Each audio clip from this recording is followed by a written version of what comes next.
Hello everyone, welcome to our channel of meetings assistance for Jehovah's Witnesses. I hope you all are doing well. In this new video, we are going to prepare for the questions of our Christian life. We are in the week of March 17th to 23rd. The title is, Do Everything Possible to Remain Chaste During Courtship. Let's begin.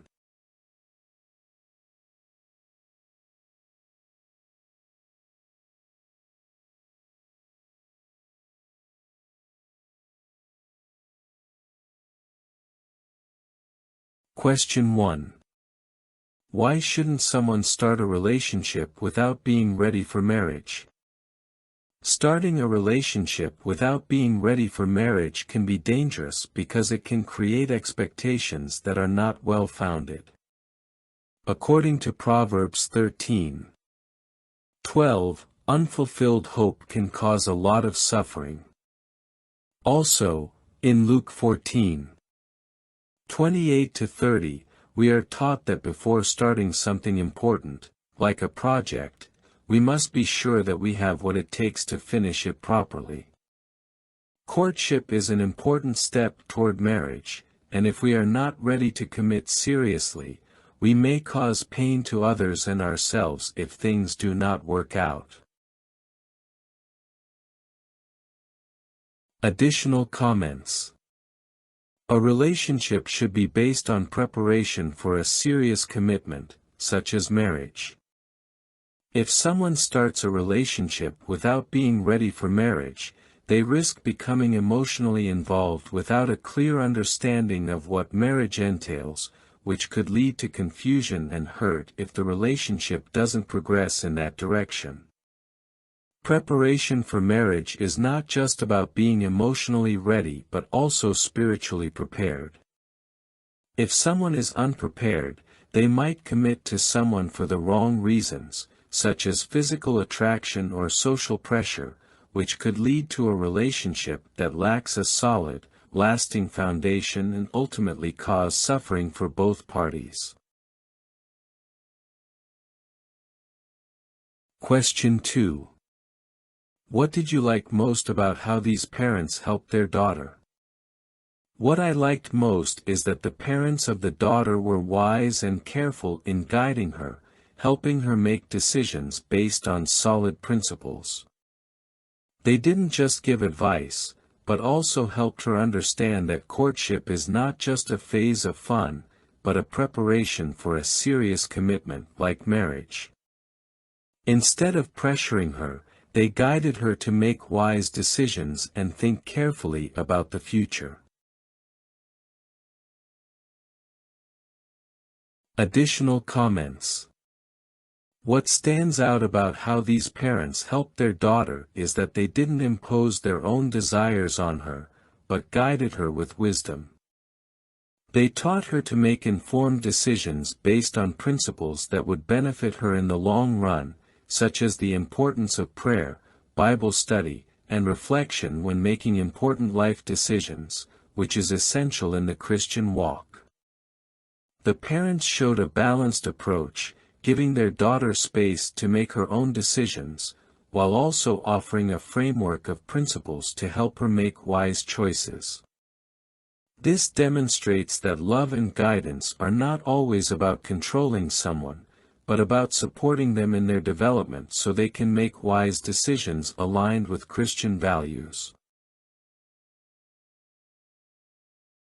Question 3. What measures can a couple take to avoid possible temptations? A couple can take several measures to avoid temptations. Proverbs 28:26 says that anyone who trusts in their own understanding is foolish.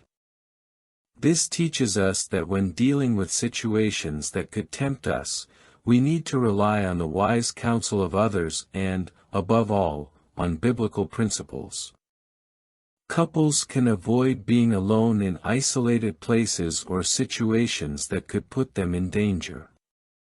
It's also important to maintain control over emotions and decisions, such as avoiding conversations or actions that could lead to temptation. Additional comments. An important measure to avoid temptation is setting clear boundaries regarding how much time they spend together and under what circumstances.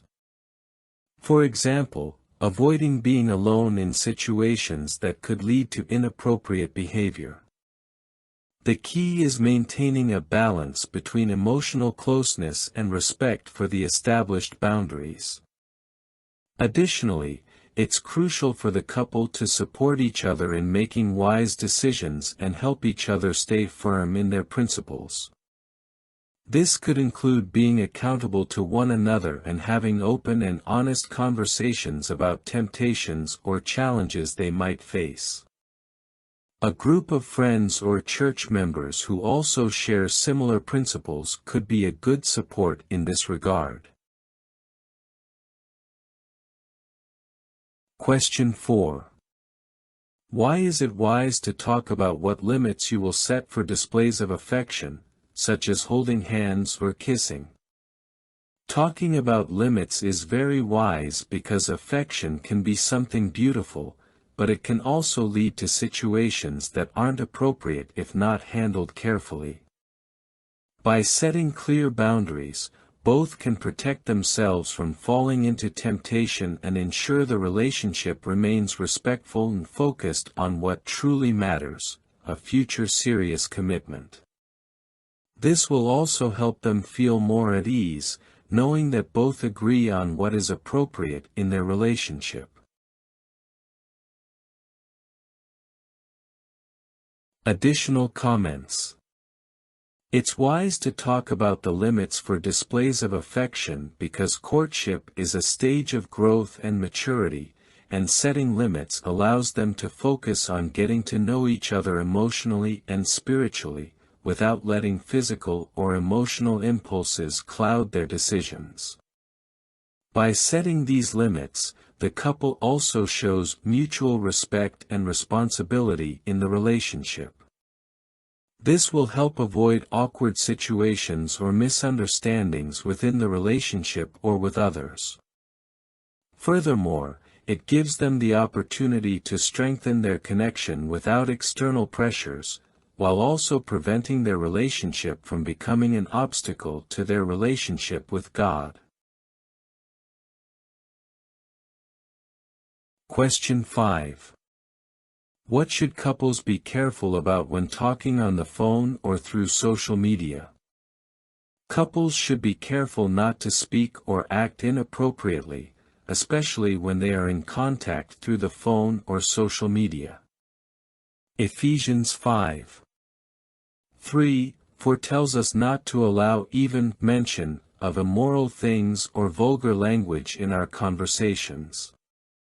Social media and phones can be very useful tools, but they can also lead to uncomfortable or inappropriate situations if we aren't careful with what we share or how we communicate. Additional comments. Couples need to be especially careful about what they say and how they say it, since written or spoken words can be misinterpreted. On social media, communication can be more distant and less personal, which could lead to misunderstandings or even inappropriate behavior. It's important to ensure that their interactions follow Christian principles, such as purity and mutual respect.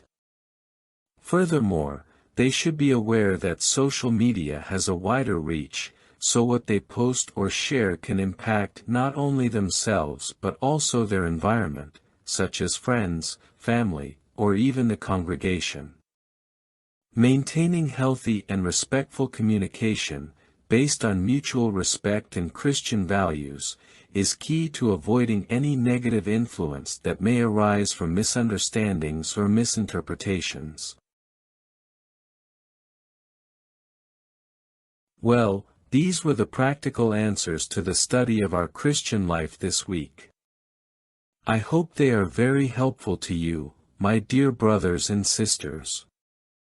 I send you a big hug, and may Jehovah bless and protect you always.